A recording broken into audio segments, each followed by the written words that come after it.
रविवार को शहर के मीडिया सेंटर में राज्यसभा सांसद, पूर्व अनुसूचित जाति आयोग के अध्यक्ष एवं पूर्व डीआईजी उत्तर प्रदेश के बृजलाल जी इनके द्वारा पत्र परिषद का आयोजन किया गया था, जिसमें उन्होंने विविध मुद्दों पर जानकारी साझा की। मीडिया बंधुओं, मेरा परिचय दे चुके हैं। मैं बृजलाल हूं। 1977 बैच का आईपीएस ऑफिसर रहा हूं, डायरेक्टर जनरल ऑफ पुलिस रहा हूं उत्तर प्रदेश का। 4.5 साल STF ATS crime law and order का चीफ रहा हूं और 2020 से मैं संसद सदस्य राज्यसभा हूं। मैं 25 अक्टूबर को मुंबई आया। एयरपोर्ट से सीधे ही मैं चैत्य भूमि गया, वहाँ बाबा साहब को श्रद्धा सुमन अर्पित किया। उसके बाद वहाँ पार्टी के कई कार्यक्रम थे, उसमें भाग लिया। कल मैं पूरे दिन पुणे में था, वहाँ भी मीडिया सेंटर का उद्घाटन किया गया और वहाँ पिंपरी में हमने संविधान का सम्मान, घर घर संविधान, उस कार्यक्रम का मैंने शुरुआत किया और शाम को मुंबई पहुंचा और आज इस समय नागपुर में आया हूँ। आते ही मैं चैत्य भूमि गया और उसके बाद संघ मुख्यालय गया, दीक्षा भूमि गया और उसके बाद संघ मुख्यालय आया और उसके बाद आप लोगों के बीच में। मीडिया से मेरा बड़ा संबंध रहा है, क्योंकि मैं जब प्रदेश का नंबर 2 था तो मैं 4.5 साल गवर्नमेंट का प्रवक्ता था। मित्रों, आज मैं आया हूँ, यहाँ चुनाव हो रहा है, उसी के सिलसिले में आया। आज प्रबुद्ध जन सम्मेलन भी करना है। पिछले चुनाव में कुछ नैरेटिव बनाए गए, जब बीजेपी आएगी तो संविधान बदल देगी, आरक्षण खत्म कर देगी। मैं इस पर बोल रहा हूं, पहले भी बोला है कि संविधान का सबसे ज्यादा नुकसान कांग्रेस पार्टी ने किया है। क्या किया? हमारे कुछ मित्र एडवोकेट भी हैं। एक 67 का जजमेंट हुआ था Golaknath case versus state of Punjab, और 73 में Kesavananda Bharati case 13 supreme court के जज ने कहा था, और उसमें दोनों जजमेंट में था कि आप संविधान के ढांचे में परिवर्तन नहीं कर सकते। दूसरा कहा था कि फंडामेंटल राइट को आप छू नहीं सकते, संसद ऐसा कोई कानून नहीं बना सकती जिससे फंडामेंटल राइट का ह्रास हो, क्योंकि उस समय 24वां और 29वां संविधान संशोधन किया जा चुका था और उसमें यह था कि बाबा साहब द्वारा रचित संविधान के किसी भी पार्ट में संशोधन किया जा सकता है। सुप्रीम कोर्ट के जजमेंट होते हैं दोनों केस में, और इंदिरा जी ने आपातकाल लगाकर फंडामेंटल राइट छीन लिया। उसी समय इमरजेंसी के दौरान परिवर्तन किया गया और जो हमारा प्रियम्बुल है, प्रस्तावना, जो दिल है, हार्ट है, उसमें बदल दिया गया सेकुलर और सोशलिस्ट सब जोड़ करके। इस पर काफी बहस हुआ था बाबा साहब की जब कॉन्स्टिट्यूशन बना रहे थे तब भी, लेकिन जो तुष्टीकरण की राजनीति रही है उस पर उसको बदला गया। तो सबसे ज्यादा संविधान का जो नुकसान किया है उसको बदलने कांग्रेस ने किया है। संविधान रचयिता बाबा साहब को भारत रत्न नहीं दिया गया। नेहरू जी ने खुद को दे लिया, इंदिरा जी ने खुद को भारत रत्न दे लिया, राजीव गांधी जी को दिया गया, और संविधान रचयिता को जब इनकी सरकार गई और विश्वनाथ प्रताप सिंह प्रधानमंत्री बने तब 31 मार्च 1990 को भारत रत्न दिया गया। मैं तो राज्यसभा और लोकसभा दोनों में जाता हूं। जब तक कांग्रेस सरकार रही तो बाबा साहब का तैल चित्र उस सेंट्रल हॉल में नहीं लगा जहां बाबा साहब ने संविधान बनाया था। तो इस तरह से संविधान के बारे में नैरेटिव गढ़ा गया, संविधान बदल देंगे। दूसरा आरक्षण, और वो दलितों को प्रभावित किया। काफी हम लोगों ने प्रयास किया लेकिन उसका असर पड़ा और कहा गया आरक्षण। नेहरू जी ने 1961 में कहा था 17 मुख्यमंत्रियों को पत्र लिख करके कि हमें आरक्षण पसंद नहीं है। नंबर 1। नंबर 2, मैं जिस राज्य से आता हूं वहां 2 बड़े विश्वविख्यात यूनिवर्सिटी हैं। वो नाम है बनारस हिंदू यूनिवर्सिटी जो 1916 में बनाई गई थी, और अलीगढ़ मुस्लिम यूनिवर्सिटी 1920 में बनाई गई थी। दोनों पास बाय ब्रिटिश पार्लियामेंट, दोनों सेंट्रल यूनिवर्सिटी और अलीगढ़ मुस्लिम यूनिवर्सिटी ये माइनॉरिटी यूनिवर्सिटी नहीं है। जमीन महाराजा महेंद्र प्रताप की है। जहाँ तक पैसा देने की बात, उसमें पैसा देना पड़ता था महाराजा विजयनगरम, महाराजा पटियाला, महाराजा दरभंगा, तमाम हिंदू राजाओं ने, नवाबों ने, मुस्लिम नवाबों ने पैसा दिया, तो इस तरह अलीगढ़ मुस्लिम यूनिवर्सिटी बनी। संविधान में जब चर्चा हो रही तो उस पर बड़ा बहस हुआ। संविधान लागू हुआ और लागू होने के बाद आज तक अलीगढ़ मुस्लिम यूनिवर्सिटी दलितों को आरक्षण नहीं देती है। 67 में सुप्रीम कोर्ट का जजमेंट हुआ, मोहम्मद बादशाह वर्सेस इंडिया, और उसके बावजूद भी कांग्रेस की दादागिरी के कारण रिजर्वेशन नहीं मिला। उसके बाद 1981 में इंदिरा जी ने अलीगढ़ मुस्लिम यूनिवर्सिटी एक्ट बदल दिया और कहा दलितों को आरक्षण से अलीगढ़ मुस्लिम यूनिवर्सिटी में वंचित किया जाता है, जामिया में नहीं दिया जाता। अब वो मामला इलाहाबाद हाई कोर्ट किया। 2005 में ये हुआ कि नहीं देना पड़ेगा। 2006 में डिवीजन बेंच इलाहाबाद का justice Ashok Bhushan, justice N Ray, और उसके बाद अब वो मामला सुप्रीम कोर्ट में है और कांग्रेस फोन पर भी कर रही है कि इनको ना मिले, कांग्रेस कर रही है। उस पर सुनवाई पूरी हो चुकी है। जब मैं ST कमीशन का चेयरमैन था यूपी का, तो मैंने इस इशू को उठाया था, लेकिन चूंकि मेरा जुडिक्शन प्रदेश का था इसलिए उसका बहुत ज़्यादा असर नहीं हुआ, लेकिन इशू को मैंने हाईलाइट किया और अब जल्दी उम्मीद आ जाएगा। तो एक तरफ अब बीजेपी ने क्या किया, मैं इसको रासभम बोला था, बीजेपी ने CAA लागू किया। CA के थोड़ा बैकग्राउंड में जाना चाहता हूँ। बाबा साहब को हम सभी जानते हैं। उसी समय उनके समकालीन थे जोगेंद्र नाथ मंडल, दलित थे, नमोशूद्र थे।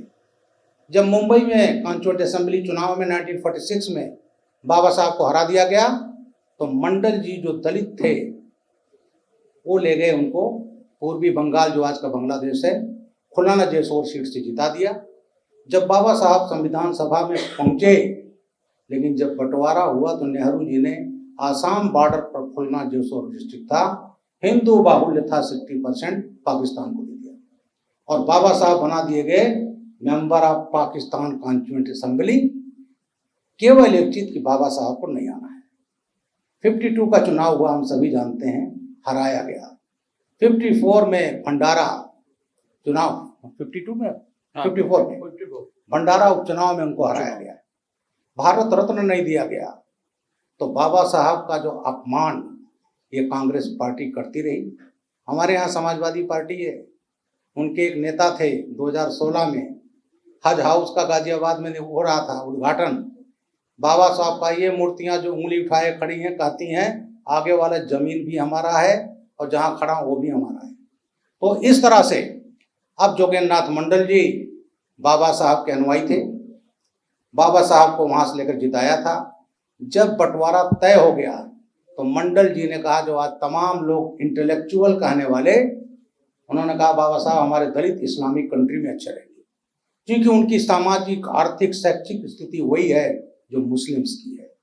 बाबा साहब की बात नहीं माने, वो चले गए पाकिस्तान और जिन्ना ने उनको बनाया first law minister of Pakistan, land labour. Baba Saheb यहाँ के बनाए गए। मंडल जी सन 46 के इंटरिम गवर्नमेंट में अविभाजित भारत के लॉ मिनिस्टर रहे।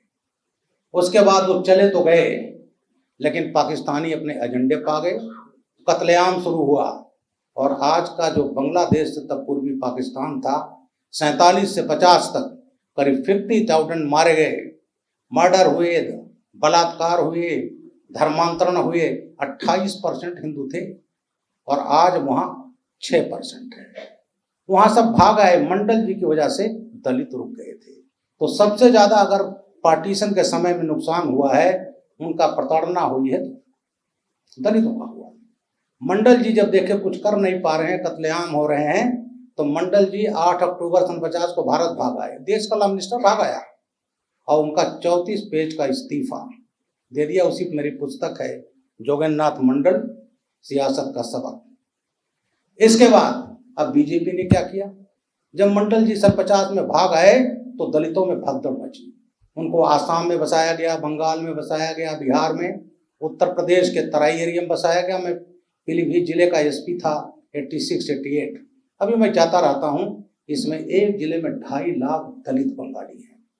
जो सीए 2019 में लागू हुआ, सबसे ज्यादा उसमें फायदा दलितों को हुआ। जितने उसमें नागरिकता मिली है, सिख, ईसाई, पारसी, जैन, उसमें 70 से 75% नागरिकता दलितों को मिली है। तो ये मोदी जी ने किया है, उनको न्याय दिलाया।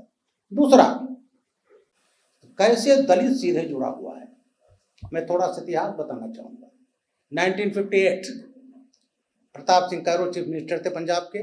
मैक्सिमम दलित 32% है वहाँ पंजाब में। वाल्मीकि संख्या बहुत है। तो वहाँ का जो मुख्यमंत्री बख्शी गुलाम मोहम्मद, वो प्रधानमंत्री कहलाते थे।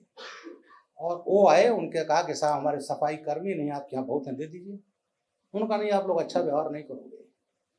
उनको 160 परिवार गया 58 में। आज उनकी चौथी पीढ़ी है। और उन्होंने जो कानून बनाया उनके लिए कि उसका बेटा पीएचडी कर ले, लेकिन वो सफाई कर्मी ही बनेगा, क्लर्क नहीं हो सकता। उसको वहां के संविधान उसमें विधानसभा में वोटिंग राइट नहीं थे, संविधान लागू नहीं होता था। उसी पर पंडित श्यामा प्रसाद मुखर्जी ने कहा था, 2 विधान, 2 प्रधान, 2 निशान नहीं चलेगा। और जब आर्टिकल 370, जिसको पक्ष में कांग्रेस रही, आज भी है, समाजवादी पार्टी रही, टीएमसी रही, ये आर्टिकल 370 हुआ, खून की नदियां बहेंगी, लेकिन वो दम था मोदी जी का, अमित शाह जी का, हटाया गया। और उसमें अब जाकर वहाँ के दलितों को न्याय मिला है, उन 160 परिवारों को मिला है, गरीब मुसलमानों को मिला, आदिवासियों को आरक्षण मिला है। तो मोदी जी ने जहाँ एक तरफ भारतीय जनता पार्टी एक्ट बनाकर जितनी हमारी योजनाएं हैं, चाहे अनाज की हो, उज्ज्वला गैस की योजना हो, शौचालय हो, ये तमाम चीजें जो दिया है, वो सबसे ज्यादा बेनिफिट दलितों को, गरीबों को हुआ है। तो एक तरफ जहाँ कानून बना करके ST ST एक्ट पर लंबा हो जाएगा। एक उसमें मोदी जी ने किया था 2016 में, अगर दलित की हत्या होती है, कमाऊ है, महिला के साथ बलात्कार होता है और उसमें अंग भंग कर दिया गया, तो मर्डर केस में उसकी विधवा को, अगर वो कमाऊ है, जिसका अंग भंग किया गया, 5,000 रुपया महीना पेंशन, डियरनेस अलाउंस के साथ में। और वो बच्चों को फ्री एजुकेशन, ग्रेजुएशन तक, 3 महीने तक का घर का खर्च, ये मोदी जी ने किया। और मैं उत्तर प्रदेश में रहा, मैंने लागू कराया। मैंने पार्लियामेंट में बोला, तमाम बीजेपी रूल स्टेट में लागू है और नॉन बीजेपी रूल स्टेट ने आज तक लागू नहीं किया है। वो इतनी बड़ी चीज थी कि पहली ST ST एक्ट में तमाम परिवर्तन मोदी जी ने किया था 2016 में। तो मैं कहता हूं, एक तरफ भारतीय जनता पार्टी एक्ट बनाकर दलितों को सशक्त बनाती है और उधर कानून बनाकर आरक्षण छीनती है, संविधान में छेड़छाड़ करती है। और अभी तो नाना पटोले ने कहा 2 दिन पहले, राहुल गांधी गए अमेरिका में, उन्होंने कहा साहब हम आए तो हम आरक्षण छीन लेंगे, खत्म कर देंगे। और अभी 2 दिन पहले नाना पटोले जी ने कहा कि राहुल गांधी ने जो कहा है उसमें गलत क्या कहा है। तो दलितों का अपमान सबसे ज्यादा कांग्रेस ने किया है, अपोजिशन पार्टीज ने किया है। और अभी वायनाड का आपने देखा होगा, चुनाव था, प्रियंका जी गई नॉमिनेशन फाइल करने, और हमारे खड़गे जी, मैं बड़ा सम्मान करता हूँ, हमारे बड़े वरिष्ठ दलित नेता हैं, उनको अंदर नहीं बुलाया गया। एक वीडियो मैंने देखा, मुझे बड़ा कष्ट हुआ, वो झांक रहे हैं। तो ये जो कांग्रेस पार्टी जो नैरेटिव गढ़ा, वो नैरेटिव इनका तार हो गया है। और उसका सबसे बड़ा प्रमाण है हरियाणा इलेक्शन। कोई मीडिया नहीं कह रहा था कि बीजेपी पावर में आएगी, लेकिन वहां पर कांग्रेस की नीतियों को, अपोजिशन पार्टी की नीतियों को वहां के दलितों ने, बैकवर्ड ने एक मुश्त भारतीय जनता पार्टी को वोट दिया, जो पहले भ्रमित हुए थे इनके फर्जी नैरेटिव से। इनके खटाखट 8,500 रुपया महीना जुलाई 2024 के आने का, तो ये जो इनके नैरेटिव थे वो फेल हो गए हैं। आज महाराष्ट्र का चुनाव है, मैं झारखंड में भी था, और आज ये भ्रम खत्म हुआ है। और यहाँ भी हम पूरी बहुमत से, महाराष्ट्र में भी, झारखंड से मैं आया हूँ भी, वहाँ हम अपनी सरकार बनाएंगे। जय हिंद। कोई सवाल हो तो आप पूछ सकते हैं। Srivalli infra, your success our dreams. अब आपके सपनों का घर होगा अपना। आज ही अपने सपनों का प्लॉट बुक करें श्रीवल्ली इंफ्रा के साथ। वर्धा रोड, नागपुर में मात्र 9,90,000 से शुरू।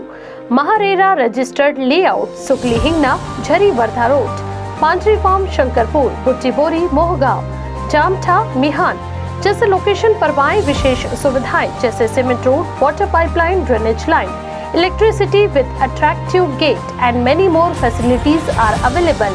80% bank finance are also available. For more details, please contact 0712-350-7162.